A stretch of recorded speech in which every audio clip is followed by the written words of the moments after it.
Majelis Ulama Indonesia mengeluarkan beberapa fatwa terkait pelaksanaan ibadah di tengah penyebaran wabah virus corona. Fatwa tersebut menerangkan tentang langkah yang perlu dilakukan umat muslim di tengah serangan virus tersebut. Komisi Fatwa MUI menjelaskan bahwa seluruh umat memiliki kewajiban ikhtiar atau berusaha menjaga kesehatan dan menjauhi sikap yang mengarah pada penularan penyakit. Isi fatwa tersebut diantaranya MUI mengatur tentang pelaksanaan ibadah termasuk sholat Jumat di wilayah penyebaran wabah virus corona ketika di kawasan penyebaran tak terkendali. Tentu penyelenggaraan sholat Jumat dan juga yang bersifat masif dihentikan untuk sementara waktu sampai kondisi normal. Selain itu, masyarakat yang positif corona juga diharamkan untuk melakukan aktivitas ibadah sunnah yang membuka peluang terjadi penularan seperti jamaah sholat 5 waktu, taraweh, sholat id di masjid, atau menghadiri pengajian maupun tablik akbar.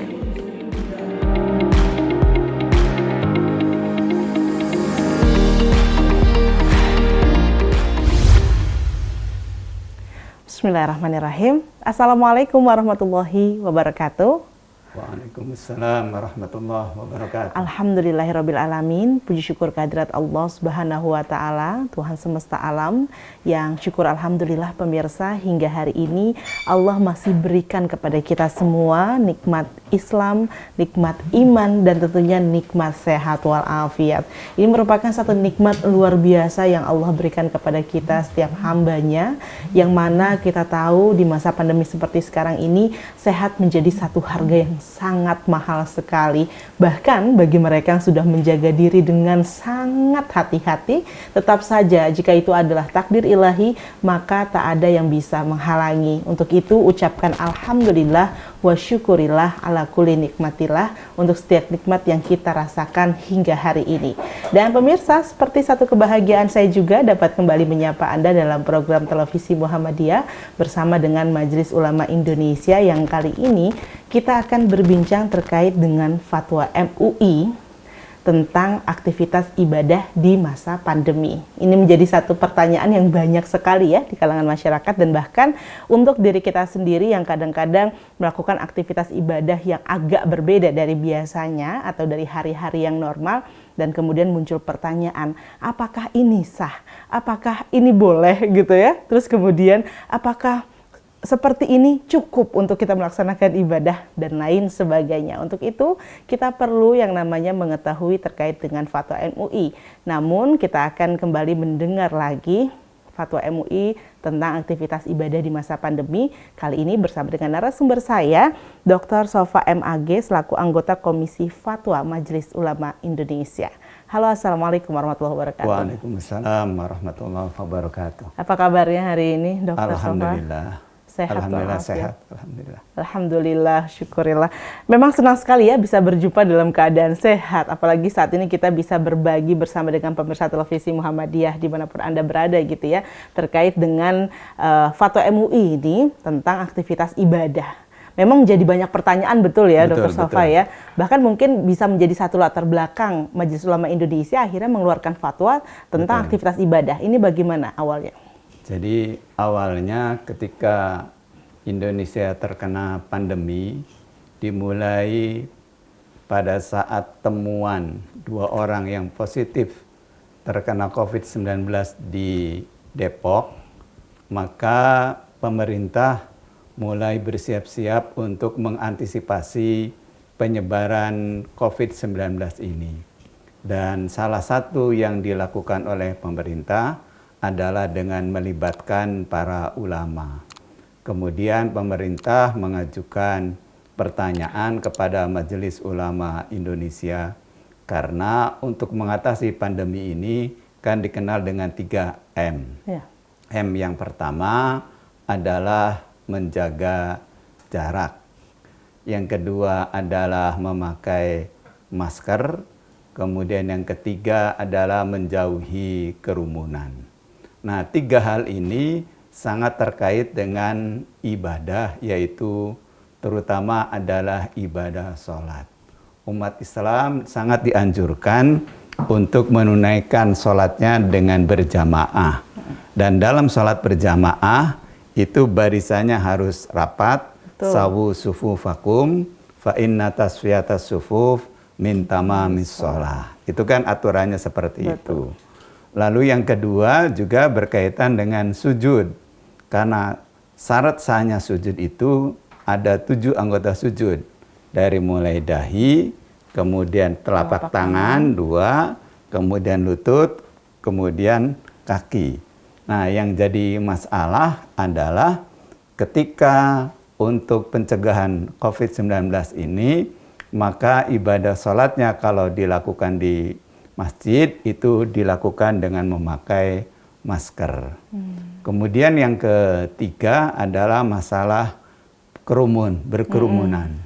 Nah, sholat berjamaah di dalam Islam itu kan, kata di dalam salah satu hadis Nabi itu, semakin banyak yang ikut berjamaah, maka semakin baik, karena pahalanya akan semakin besar. Nah, disinilah nanti ada semacam kontradiksi antara kehendak untuk mencegah pandemi dengan kebutuhan ibadah sholat. Betul. Oleh karena itu, Majelis Ulama mendapat pertanyaan dari pemerintah dalam hal ini melalui Satgas itu. Nah, MUI dalam menjawab masalah ini tidak serta-merta langsung mengeluarkan fatwa, tapi MUI ingin mengetahui dulu duduk permasalahannya. Apa sih pandemi COVID-19 ini? Kita mengundang 2 pakar. Yang pertama adalah Profesor Dr. Sampurna, itu dari UI. Yang kedua adalah Profesor Dr. Wiku, yang sekarang menjadi Ketua Satgas, juru bicara Satgas itu, yang sekarang bertugas itu. Nah, berdasarkan penjelasan dari kedua pakar inilah, baru kemudian Majelis Ulama dalam hal ini Komisi Fatwa mengadakan rapat dan kemudian mengeluarkan fatwa yang isinya adalah pedoman atau panduan beribadah pada masa pandemi. Di dalam pembahasannya itu tidak mudah dalam arti berjalan dengan lancar. Di situ ada perdebatan, kita bertukar argumen, beradu argumen, membaca kitab-kitab kuning, literatur-literaturnya, kemudian kita rujuk juga Al-Quran dan hadisnya, dan itu jadilah yang ada di dalam fatwa tersebut. Kalau tidak salah, fatwa yang pertama dikeluarkan pada bulan Maret tahun 2020. Nah, pada prosesnya tadi, di mana kan memang pasti banyak pakar di sana, terus kemudian juga kita mengetahui setiap kajian itu pasti butuh waktu, begitu ya? Betul. Nah, itu yang membuat kemudian mungkin masyarakat sampai saat ini masih ada yang beberapa mempertanyakan, untuk waktu yang sangat singkat sampai akhirnya keluar fatwa MUI, ini bagaimana prosesnya, benar-benar dikaji secara utuhkah? Atau masih ada unsur tergesa-gesa? Oh tidak, itu kita kaji secara utuh. Baik. Sampai waktu itu bila perlu itu kajian malam pun kita lakukan. Menambah jam online. Kajian ya. Betul, baik. saya merasakan betul. Dan saya yang agak kagum, salah satu wakil ketua MUI, Profesor Dr. Huzaimah, itu mengikuti dari mulai jam 8, kita selesai itu malam pernah sampai jam 1, jam setengah 2. Itu luar biasa sekali. Saya yang muda merasa malu kalau jam 11 saya undur diri mohon pamit, karena biasa saya kalau tidur jam 11. Tapi karena ada Profesor Huzaimah, di samping sudah lebih sepuh dari saya, beliau juga guru saya malu kalau saya pamit duluan. Iya, masa yang muda kalah semangatnya sama yang yang tua. Jadi itu luar biasa pembahasannya. Itu tidak selesai di waktu pagi, kita lanjutkan di malam hari. Kalau tidak salah sampai berapa malam itu kita bahas mengenai fatwa itu. Jadi kajiannya sangat serius. Dan ulamanya itu bukan hanya dari satu disiplin ilmu. Ada ahli fikihnya, ada ahli hadisnya, ada ahli tafsirnya, ada ahli bahasa Arabnya. Hampir semua ahli-ahli ilmu keilmuan Islam itu berkumpul. Ada ulama yang punya pondok pesantren, ada ulama dari kalangan perguruan tinggi, lengkap itu komposisi ulamanya. Ada dari Ormas NU, ada dari Ormas Muhammadiyah, ada dari Dewan Dakwah, ada dari Persis. Hampir semua ormas-ormas Islam itu terwakili. Jadi pembahasannya itu komprehensif dan tidak terburu-buru dan tidak kayak supir angkot kejar setoran. Pokoknya fatwa ini harus selesai. Kemudian nanti selesai itu kita tanda tangan dapat honor, bukan begitu. Baik. Jadi yang paling penting itu dari sisi agamanya seperti apa rumusannya. Baik, tentu sudah dipikirkan secara matang. Betul, begitu, ya. Untuk itu kita ingin mengetahui dan belajar bersama pemirsa, jika kemarin kita masih ragu, kita masih mempertanyakan. Saat ini kita akan mendengarkan langsung seperti apa isi fatwa terkait dengan aktivitas ibadah, namun usai jeda tetaplah bersama dengan kami. Ya, pemirsa, terima kasih Anda kembali bersama dengan kami di Televisi Muhammadiyah dan masih bersama dengan Dr. Sofa. Kita masih membahas terkait dengan fatwa MUI tentang aktivitas ibadah di masa pandemi. Ya, siapa yang selalu ingin bisa melaksanakan ibadah secara maksimal? Semuanya pasti menginginkan hal yang sama. Dan semuanya menginginkan nilai ibadah ini juga bisa sempurna. Dan kesempurnaan yang kita ketahui selama ini adalah ketika menjalankan ibadah tersebut dengan berjamaah. Begitu ya Pak Dr. Sofa ya. Dan berjamaah itu artinya kan bersama-sama, tidak sendiri, banyak orang. Yang mana ini bertolak belakang dengan keadaan di masa pandemi seperti sekarang ini. Baik, sekarang saatnya kita ingin mendengarkan langsung isi fatwa MUI tentang ibadah sholat misalnya. Ya. Silahkan. Jadi prinsipnya bahwa di dalam beribadah jangan sampai kita melakukan ibadah kemudian kita terpapar COVID-19. Jadi di situ ada kaidah yang terkenal di dalam ilmu fikih, kawaid fikih itu adalah bahwa darul mafasid muqaddamun ala jalbil masalih. Bahwa mencegah terjadinya bahaya harus didahulukan daripada mendatangkan maslahat. Bahaya yang sudah nyata di depan mata adalah COVID-19. Sedangkan maslahat yang akan kita lakukan adalah termasuk maslahat daruriyat, yaitu menunaikan ibadah hifdzuddin. Nah, salah satu hifdzuddin yang paling utama adalah menjalankan ibadah sholat. Jadi prinsipnya jangan gara-gara melakukan ibadah sholat kemudian kita terpapar. Nah, oleh karena itu di dalam fatwa itu MUI membagi daerah. Kalau di daerah itu daerahnya adalah kuning atau hijau, terutama yang hijau, maka di situ diperbolehkan untuk diselenggarakan sholat berjamaah, diperbolehkan juga untuk dilaksanakan ibadah sholat Jumat. Tetapi dengan catatan protokol kesehatannya tetap dijaga. Cuci tangan menggunakan hand sanitizer, kemudian sholatnya menggunakan masker, kemudian jarak safnya itu dijarangkan. Nah, kemudian bagaimana kalau di daerah itu daerahnya adalah merah? Berdasarkan catatan dari Satgas COVID dan pemerintah setempat, maka di situ tidak bisa dilaksanakan ibadah berjamaah, apakah sholat 5 waktu ataukah sholat Jumat. Nah, bagi yang tidak bisa melaksanakan sholat Jumat, kembali kepada rukhsah dari Allah bahwa yang tidak bisa sholat Jumat maka boleh diganti dengan sholat zuhur. Jadi sholatnya di rumah, tidak di masjid, tetapi dengan sholat zuhur. Nah, kalau sholat zuhur di rumah kan bisa berjamaah dengan keluarga. Jadi sebenarnya dengan demikian, untuk di daerah yang merah, itu sebenarnya sangat bermanfaat untuk merekatkan hubungan keluarga antara suami, kemudian istri dan anak, bapak, ibu dan anak. Jadi diharapkan sering-sering beribadah dengan sholat berjamaah pada masa pandemi ini. Jadi tetap pahala untuk mendapatkan pahala 27 derajatnya tetap dapat.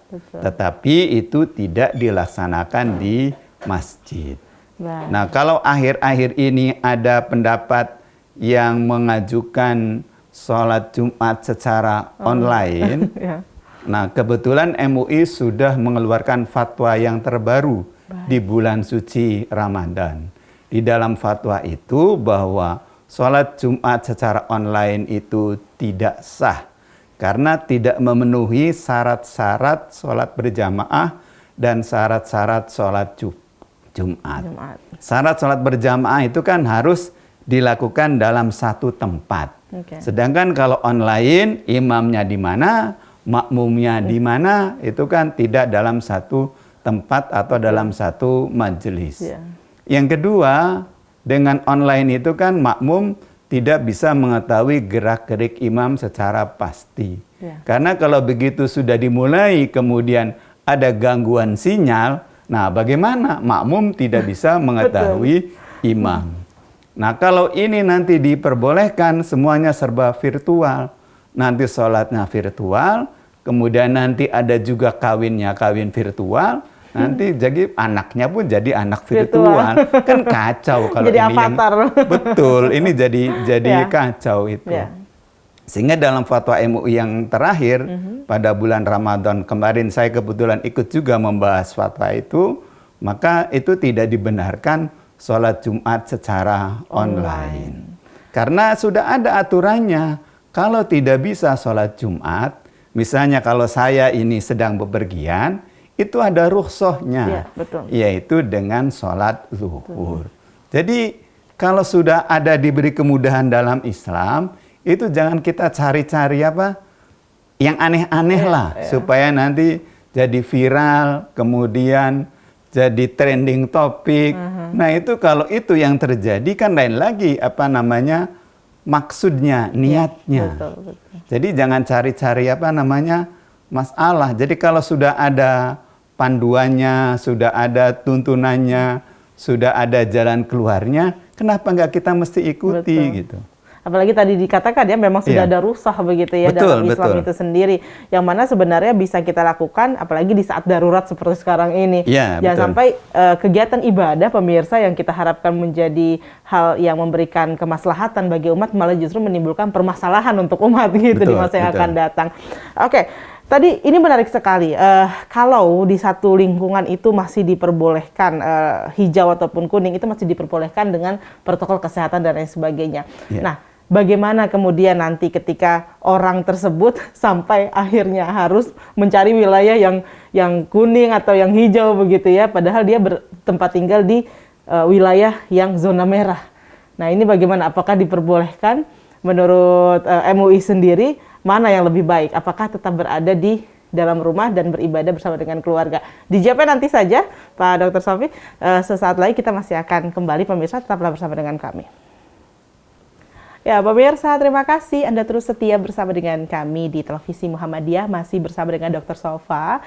Kita menarik sekali ya pembahasan kita, luar biasa. Senang sekali saya akhirnya bisa benar-benar yakin bahwa melakukan ibadah sejatinya bukan khawatir dengan nilai yang berkurang meskipun tidak berjamaah di masjid begitu secara berjamaah, tapi kita bisa tetap mendapatkan nilai yang sempurna dengan tetap beribadah di awal waktu, berjamaah bersama dengan keluarga. Justru ini menjadi momen kita untuk mengeratkan hubungan antar keluarga. Nah, tapi Dr. Sofa masih aja tetap ada begitu ya beberapa masyarakat kita ini yang sangat ingin sekali, mungkin sudah terlalu rindu untuk melakukan aktivitas ibadah secara berjamaah di masjid sampai mencari-cari lokasi yang zonanya bukan zona merah gitu. Padahal dia mungkin saat itu sedang berada atau tempat tinggal dia adalah zona merah. Ini bagaimana hukumnya?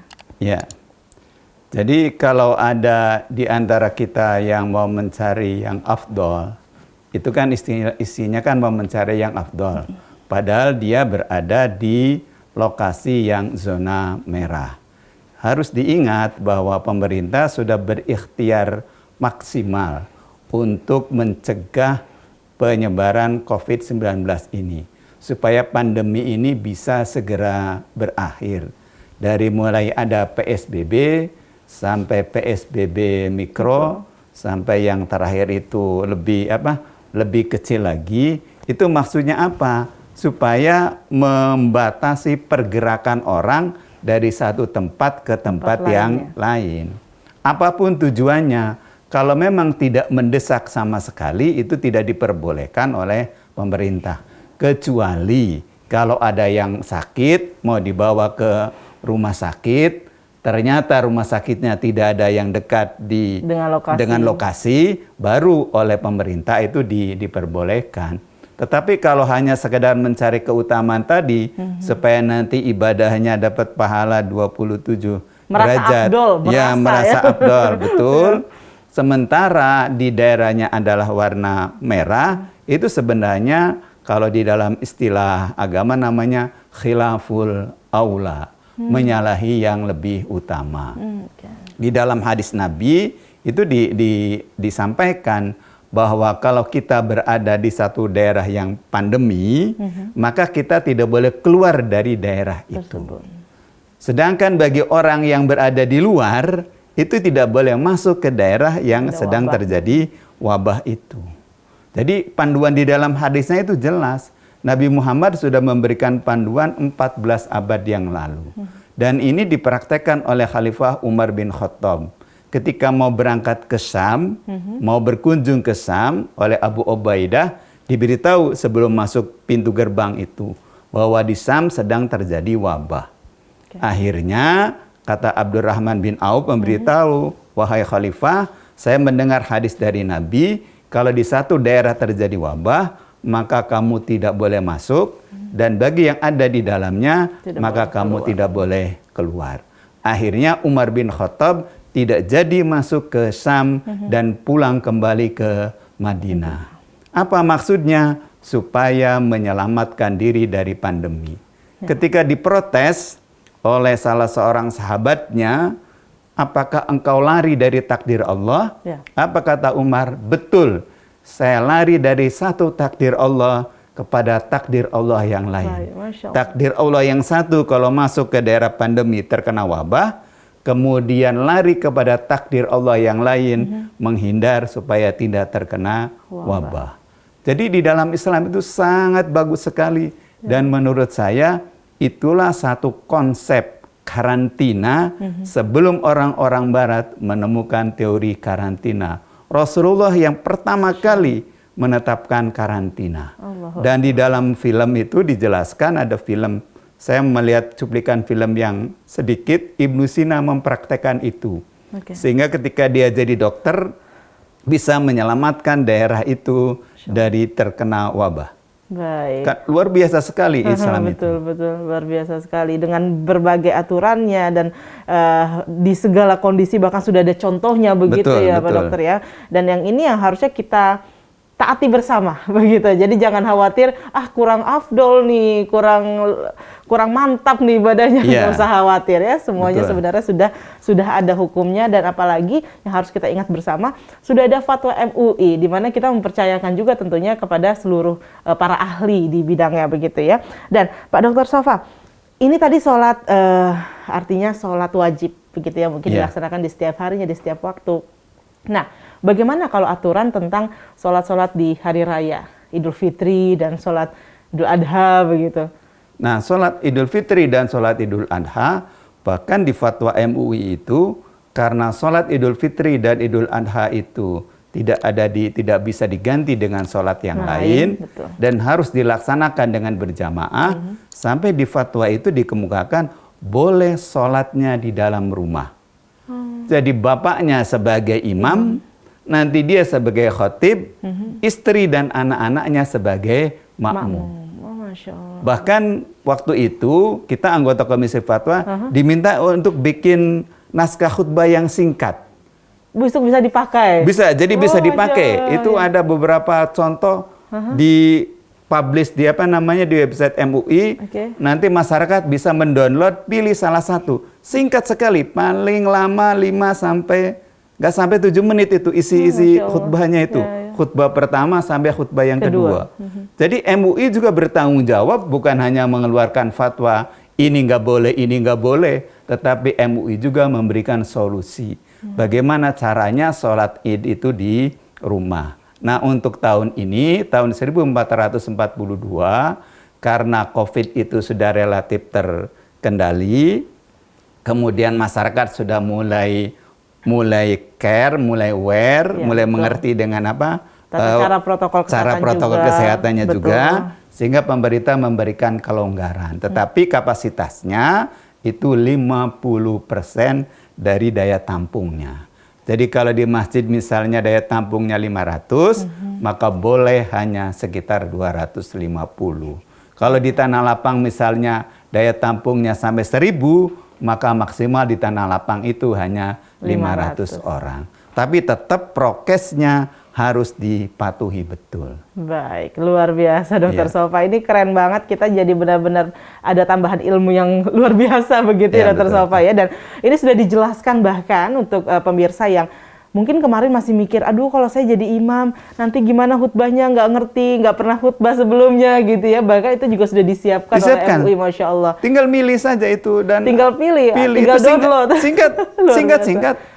Pokoknya nggak sampai 10 menit baca khutbahnya itu. Baik. Jadi walaupun nggak bisa bikin khutbah, tinggal di-download, dibaca, selesai itu. Insya Allah. Jadi luar biasa, kita di MUI itu tidak hanya mengatakan fatwanya ini nggak boleh, ini haram. Tapi nggak dikasih tahu tata Bukan caranya. Begitu, gitu. Tapi dicari solusinya. Betul. Kenapa ini haram, alasannya dikemukakan.